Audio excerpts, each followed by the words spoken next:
होते हैं कर्म से, कर्म कटते हैं सच्चे नाम से, सतनाम से। आम नाम से काम नहीं चलता। तो हमने बताया कि एक तो पाठ करवाना होगा बंदी छोड़ के नाम का, वो थारे धर्म का काम से, हमने कोई उस पाठ मत कुछ नहीं ले जाना। तो उन्होंने बोले जी जो कहोगे वो ही कर देंगे हम। वो नाम ले गया, उसने उस दिन पाछे दवाई छोड़ दी 16 फरवरी से। घरवाला ने चिंता हुई कि यू खांदे खांदे जीवा था दवाई, और ही फिर ही उम्र रहेगा, और उसको चैन सा हुआ दवाई छोड़ने पाछे। तो घरवाले उसको 5 दिन के बाद डॉक्टर के पास ले गए। डॉक्टर ने बोला भाई एक्सरे ला पिछले जो महीने पहले एक्सरे कराया था 15 दिन पहले, उसमें सख्त खतरनाक बीमारी टीबी की बहुत गहरी पाई। दोबारा एक्सरे तारा, दोबारा एक्सरे उतारा तो उसमें कोई बीमारी नहीं थी। डॉक्टर ने बोला आसपास दवाई मत खाइए, तेरा नुकसान कर सकती है। बोल सतगुरुदेव की। देखो ये परमात्मा के गुण होया करें, और परमात्मा लाभ दे से तार के माँ का के, यानी गुरु पूरा गुरु हो, और उस गुरु में कह वो लाभ दिया करे। वैसे आम गुरु मेरे महाराज के अंधे गूंगे गुरु गणे ये लंगड़े लोभी लाख, और साहेब से परिचय नहीं और का बनावे साख। ईश्वर से तो जुड़े नहीं और दुनिया में बनाए बैठे हैं। आप भी नरक में गधे बनेंगे और गेला उनके वो बनेंगे चेले, उड़े नरक में लौटेंगे, और उड़े के कुतिया के पेट में कुतरू बने का होंगे सारे गुरु चेले। तो इस दुख से बचने के लिए हमने पूरे गुरु की तलाश करनी चाहिए। ये मनुष्य जन्म बालका खेल नहीं है कि फिर मिल जाएगा। एक अनाड़ी का फंसका अपनी जन्म बर्बाद नहीं करना चाहिए। गुरु की पूर्ण रूप से परख करके जब इसे सुख देने लाग रहा हो यही जन्म में, तो आगे बिराना के ठाठ देगा। और जब यही कोई सुख नहीं है तो आगे कोई लाभ की उम्मीद ना करिए उनसे। कोई नौका आगे सतलोक भेज देंगे, एक स्वर्ग में भेज देंगे, ये भंडारण की बात से। जब हम तो यहाँ तो कैर हो रहा घर में और वहाँ फिर स्वर्ग में, तो यही सुख हो गया तो यहीं पर स्वर्ग से शुरू हो जाएगा और आगे भी आपको लाभ मिलेगा, वैसे नहीं मिलेगा। तो इस प्रकार बता है कि जिस घर में ऐसे सुथरे समागम शुरू हो जाते हैं उनके ना जाने कितने दुख परमात्मा दूर करा कर। तो इसलिए बताया कि सत्संग के बिना इस जीवन में ज्ञान नहीं होता। सत्संग में आप देख लो कितने गाय हो साबित काम में, बल्कि निंदक ज्यादा होंगे और इस बात को सराहने वाले कम मिलेंगे। क्यों? उनको बेरा नहीं बेचारा ने। जब ज्ञान हो जाएगा कि यह चीज बहुत बढ़िया है और इसका ज्ञान हो, यहाँ वक्त का बैठे कोई सुने, वो बिना सुने तक कोई कुछ कह रहा होगा, कोई कुछ कह रहा है। सच्ची बात को सुनने में भी कष्ट होता है। यहाँ का बैठे सुने फिर उसको अजमा कर देखें। हम किसी को बुरा नहीं सिखाते। कोई बीड़ी शराब मांस तमाकू से पीछा छुटवाते हैं और परमात्मा के नाम पर लावासा। दारू पीने वाले को के बच्चों पर कितना बुरा असर पड़ता है, हुक्का पीने वाले पर कितना बुरा असर पड़ता है। एक दारू पीने वाला और हुक्का पीने वाला भी हमारे को जो बुरा बतावा है तो हमने उसकी बुद्धि का बेड़ा पट रहा है, वो कितने दिमाग उसके अंदर है। आप तो सारे काम करे, ताश भी खेले और वो भी सत्संग की निंदा करता है, तो आप हिसाब ला लियो वो कितना कामिल आदमी से जो हमारी निंदा करता है। फिर निंदक के बारे में कबीर साहब ने कहा है कि निंदक मेरा नाम रो और बसो ना मुझसे दूर। भाई गाम गौरव गंदगी साफ करया करे सूर। जो गाम गौरव गंदगी हो से उसने सूराए का काम हो से उस गंदगी ने साफ करने का। निंदक जो भगत का होता है वो सबसे प्यारा हो से उसका, वो उसके सारे अड़ंगे ने साफ करता है, उसकी सारी बुराई ना आप ले लेता है। इसी प्रकार कहा है कि जब तक हम सत्संग में नहीं आवांगे तो हमने क्या का ज्ञान नहीं होगा। अब सत्संग ये भी नहीं जरूरी होता कि लाखों आदमी इकट्ठे हो जाए जब बस सत्संग हुआ करे। दो भाई बैठ के ईश्वर की चर्चा कर ले, वो भी सत्संग कहलाता है। हो सकता है उसकी उसी में सद्बुद्धि आ जाए और नाम लेने की चेष्टा बढ़ जाए। तो इसलिए बताया सत्संग मोक्ष की दारा कोई समझ राम का प्यार। सत्संग मोक्ष की दारा कोई समझ राम का प्यार। अब सत्संग का सुनना कोई बड़ी बात नहीं, सत्संग तो बहुत सुन लिए होंगे, पर उसको समझना नाम सत्संग का उस है। अगर समझाएंगे नहीं तो सुनी सुनाई बातों पर कोई लाभ नहीं होगा जब तक हम समझेंगे नहीं। कैसे? जैसे मीराबाई ने समझा और सेऊ नाम के एक सम्मन ने समझा, सेऊ ने समझा, इनका नाम सत्संग समझना उस है। किस प्रकार कि मीराबाई ने एक बारात देखी और उसमें दुल्ला देखा सजा धजा, सिर पर उसका मुकुट मोड़ और अच्छी उसकी खूब छवि। इसने देख के वह मीराबाई बालक सी थी ने बोली, माँ यू कौन से यू फलानी का बनड़ा से। ने बोली, माँ मेरा भी बनड़ा ला दे। बालक थी 5, 7, 10 साल की, उसने ज्ञान नहीं था यू के खेल से। रोन लागी, हाय मेरा भी बनड़ा ला दे, मेरा भी बनड़ा ला दे।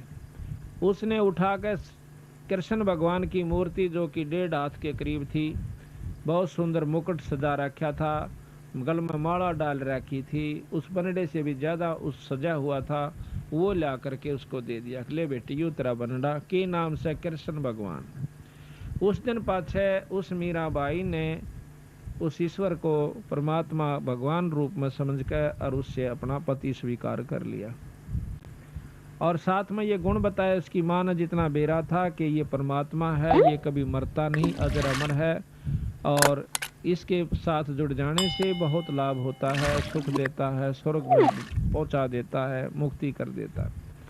इन गुणों का ज्ञान करके मीराबाई उनसे बहुत प्यार करती थी, और जैसे भी टूटे फूटे शब्द थे वो अपने गाया करती थी, ईश्वर को याद किया करती थी, नाम जाप किया करती।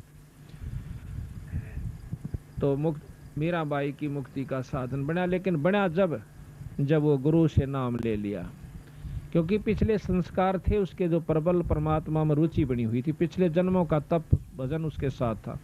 लेकिन मुक्ति उसकी जब हुई जब रविदास जी ने तो उपदेश ले लिया, और उपदेश ले पाछे फिर उसने ज्ञान होया कि मैं तो जमा बर्बाद हो जाती अगर गुरु जी तो नाम ना लेती। तो इस प्रकार हम जब तक नाम नहीं ले लेंगे तब तक हमारा कोई छुटकारा नहीं होगा।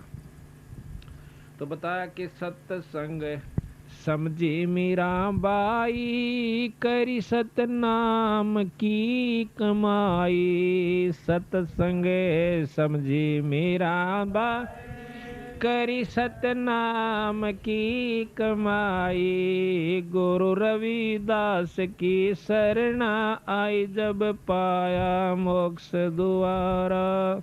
है सत्संग मोक्ष की धारा, कोई समझ राम का प्यार। है सत्संग मोक्ष की धारा, कोई समझ राम।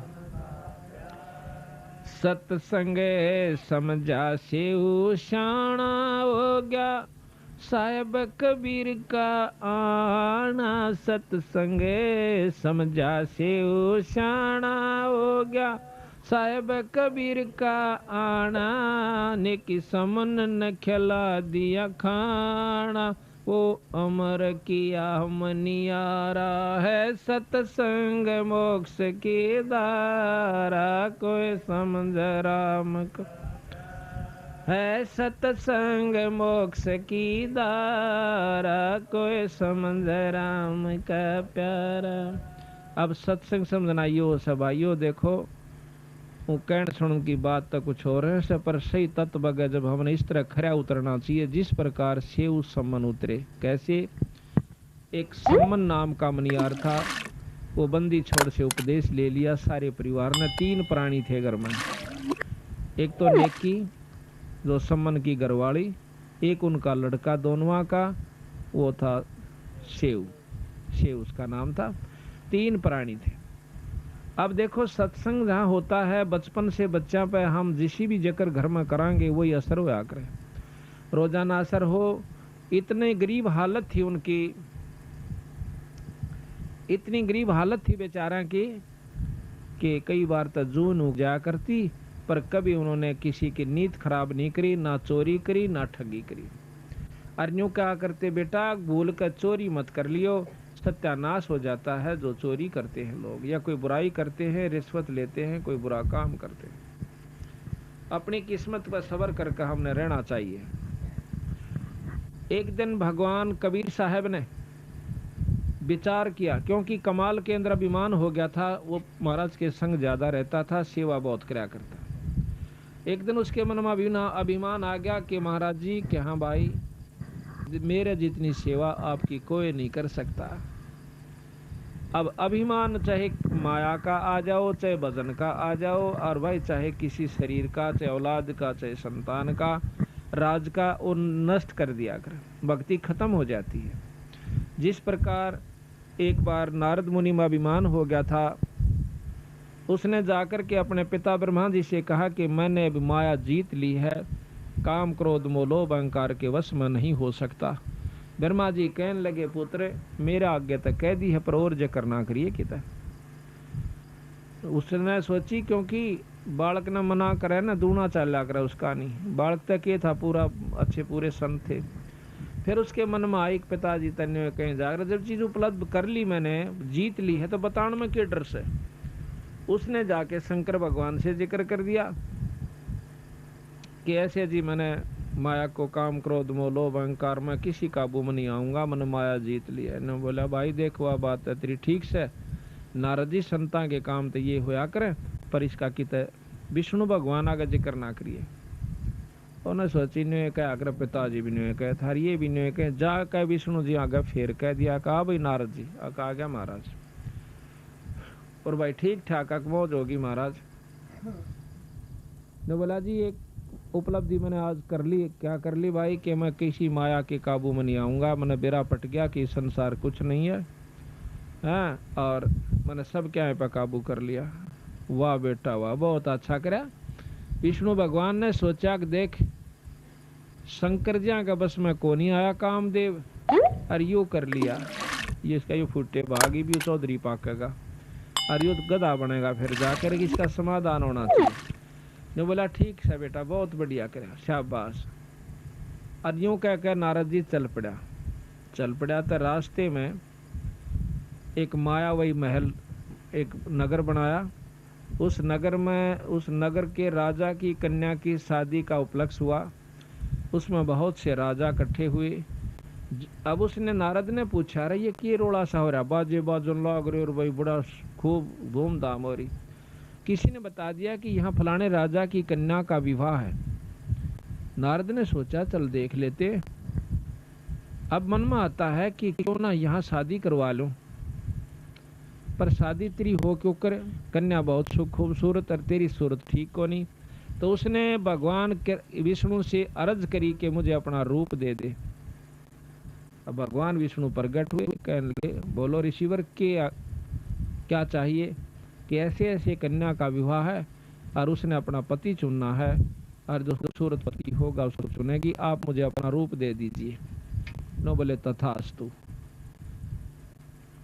तो उन्होंने बंदर का मुंह ला दिया उस नारद जी का। अब नारद जी सोचे कि तेरा जो शकल है विष्णु भगवान की हो चुकी है और तेरे जितना सुंदर इस सृष्टि में कोई नहीं, और कन्या तुझे जान दे अपनाओगी। अब वो कन्या माला लेकर के घूम रही होती है और नारद जी का दोहरे का लकड़गी। उसने सोचा तो देखा को नहीं, ये ना तो आई चुन लेती। आगे जाके फटमू का डसारा तो आगे आके उस और लड़की ने और मुंह फेर कर दूर के लकड़गी, फिर आगे पहुंचा दिखा कदे फेर कसर रहेगी वो। आखिर में उसको शीशा दिखा दिया एक ने खड़ा होकर अपनी शक्ल तो देख ले तुम। शक्ल में देखा है तो बंदर का मुंह हो रहा। तो वहां से समझ गया कि मेरे को जो है ना विष्णु भगवान ने ठग लिया।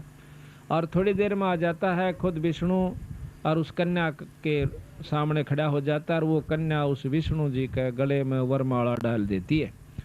तो नारद जी ने विष्णु भगवान को श्राप दे दिया कि जिस कारण मैं पत्नी की वियोग में आज इतना दुखी हुआ, इसी प्रकार तुम भी एक दिन अपनी इस पत्नी के बारे में दर दर धक्के खाओगा और तेरी मदद भी जो है वानर करेंगे जिसका तने मुंह लाया। इतना कसराप देकर के नारद जी अंतर्ध्यान हो जाता है। एक बार की बात है कि रामचंद्र जी उस श्राप को पूर्ण करने के लिए सीता जी का हरण हुआ। राम वियोग करता हुआ घूम रहा जंगल जंगल में पहाड़ा का ऊपर। तो नारद जी पहुंच जाते। नारद जी ने पता तो हो गया कि तेरे कारण इन्होंने कष्ट पाया। पांव पकड़ कर रोने लग गया। ने बोला महाराज मैं पापी जीव हूँ, अपने स्वार्थवश आपको मैंने श्राप दे दिया है और आज आप मेरे कारण दुखी हो रहे से। अब कोई बात ना बेटा, मैं तो इस दुख ने ले मरूंगा पर तेरे पर नहीं उठाओ। तेरे को सुखी करने की खातिर मैंने ये सारा कष्ट मोल लिया है। हम तो पार कर जाएंगे इस कष्ट ने, पर तेरी सी दुर्गति हो जाती तो कुत्ता और गधे की चुनी में जाता अगर तेरा अभिमान उसमें मैं नहीं तोड़ता। तो इस प्रकार अभिमान जो बहुत खतरनाक होता है। तो भगवान कबीर साहब ने सोचा कि कमाल की तो बिगड़गी बनी बनाई कहानी, इब इसमें यो अभिमान हो गया कि तेरे जितनी सेवा महाराज ने की कोई नहीं कर सकता। एक दो दिन के बाद महाराज ने कहा कि भाई कमाल, ऐसे ऐसे एक भक्त है अपना सम्मन नाम का मनियार, और उससे मिलने जी कर रहा से, चलोगे? हाँ महाराज, मैं तो आपके संग जरूर चलूँगा। एक शेख फरीद नाम के संत हुए हैं जो कि पहले बहुत तपस्या की, तप किया, उल्टे कुएं में लटक गए थे, फिर भी परमात्मा अल्लाह खुदा की प्राप्ति नहीं हुई, मुसलमान थे। बंदी छोड़ कबीर साहब ने, जब उसने 12 वर्ष कुएं में लटकते हो गए और काग आगे आँख काटना, तो उस समय उस शेख फरीद ने न्यू कहा था, भाई कागो, मेरे हाडा पर ऊपर कोई मांस बच रहा हो तो उसने खा लो, क्योंकि अस्थि पंजर हो गया था, उसका मांस नहीं रहा शरीर का ऊपर। 12 वर्ष में 1.25 मन अन्न, महाराज गरीबदास जी ने लिखा है कि शेख फरीद ने खाया था 1.25 मन 12 वर्ष में। उसके अभाव से यानी शरीर ऐसा हो गया था जैसे हाड़ न्यारे चमके थे, कति मांस नहीं था। फिर भी उसने कहा कि भाई काग कव्यो, अगर मेरे शरीर पर कितना मांस का टुकड़ा बच गया हो तो उसने खा लो, पर मेरी आँख ना खाइयो, हो सकता हमने परमात्मा अल्लाह का दीदार हो जावे, दर्शन हो जावे। न्यू कह करके वो रो पड़ता है, आँखों में पानी भराता है। भगवान कबीर साहब, देखो हम भक्ति भी करते हैं, साधना भी करते हैं, उपासना भी करते हैं, जब तक हमारी आँखों में ईश्वर के प्रति रोना नहीं आंदा, इतना भक्ति आपकी शुरू नहीं होली से। तो जब उसकी भक्ति शुरू हुई, वो रो पड़ा, जब भगवान कबीर साहब सतलोक से आकर वहाँ प्रकट हो गए थे और उसको बाहर निकाल लिया कुएं में, तो वह जो का तो जुगाड़ सा सारा न्यू बोला, भाई भगत जी तो किस लिए इसमें लटक रहा कुएं में? कि परमात्मा पाने के लिए, अल्लाह पाने के लिए, कि मैं तेरे सामने खड़ा, मैं अल्लाह हूँ, खुदा हूँ। न्यू बोला ऐसे नहीं, परमात्मा तो बेचगुण होता है, परमात्मा यूं होता है। बेचगुण कहते हैं निर्गुण को, कहते हैं निर्गुण में तू देखेगा क्यों करे, सरगुण में तेरे सामने खड़ा। और बात सुन दे कि इस तप से तो तीसरे जन्म में कुत्ते की जुनी में जागा, तप से राज होता है, अगले जन्म में तू राजा बन जाएगा और तीसरे में कुत्ता बनेगा। ये साधना इस तप से होगी। अब भाई शेख फरीद की तो पिंडी कापी, कोट बड़ा मुकदमा मोल लिया और फिर यूँ इसका फल मिला। तो महाराज कहते हैं, बो है पेड़ बबूल का आम कहाँ से खा, बहुत रहे तुम की करे और बाट देखो आम लागन की। साधना भी गलत करो, मर पड़ के को साधन शुरू भी करते हो तो वो भी गलत कर रहे हो। तो नो बोला जी फिर मैंने कोई रास्ता बता दो। रास्ता बताऊंगा, खाए का दा टूक, यानी फल खवाए, फिर उसको रोटी खवाए, कुछ फल खाओ। महाराज कहते हैं कि इतना ना खाओ कि आपका पेट भर जाए और आपको नींद आ जाए, ज्यादा नहीं छकना चाहिए। प्रथम अंजल संयम राखा है, योग युगत सब सतगुरु भाखा है, योग लक्षण सब सतगुरु भाखा है, यानी थोड़ा खावे, इतना खावा जितना आवश्यक हो, जरूरत से ज्यादा नहीं खावा, ना कति कम भी नहीं खावा कि जमा पेट मात्र जो ना गड्ढन लाग जाए। हिसाब का खाओ और फिर अपना भक्ति करो, डट के काम भी धंधा करते रहो। तो फिर शेख फरीद को उपदेश दिया, नाम दिया। जब उस शेख फरीद का पीछा छूटा और भक्ति का साधन बना, फिर वो शेख फरीद बंदी छोड़ कबीर साहब के साथ रहा, ये प्रमाण मिलता है। तो शेख फरीद, कमाल और कबीर साहब उस सम्मन नाम के भगत के पास आ जाते हैं। और उस सम्मन की इतनी बुरी हालत थी बेचारे की कि रोटी भी एक समय की उग जाया करती थी, इतना गरीब हालत में थे। और लेकिन प्रेम परमात्मा में इतना गजब था कि जो ही सामने 3 संत दिखाई दिए तो तीनों प्राणियों ने जब पता चला कि महाराज जी आगे हैं, एकदम जो भी जिस काम में रत था वहीं छोड़कर डांक मारी, देड़िया में आगे खड़े हो गए, लंबी डंडौत करी और रोन लागी नेकी खड़ी होकर कि भगवान हमारे कौन से सुथरे दिन आए जो आज परमात्मा हमारे बारने आगे आ गया। हे सतगुरु, आपने हमारे ऊपर ऐसी कौन सी रजा करी, दर्शन दिए और हमारे जैसे तुच्छ जीवों के पास आप आगे, राजाओं को छोड़ के। क्योंकि कबीर साहब के उस समय बहुत से राजा विशेष हो गए थे, सिकंदर लोधी, बिजली खां पठान जो कि मगर देश का राजा था, और वीर सिंह बघेला जो कि काशी का नवाब था, और भी बहुत से राजा थे जो कि कबीर साहब के शिष्य हो गए थे। तो महाराज ने कहा कि बेटी हम आगे, हमारा दिल करा कि आज उनको मिल कर आवा। कहा जाओ महाराज भीतर बिछा दी बिछाना दो रजसी बोरी थी पल्ली थी को बिछौना पाटा टूटा था।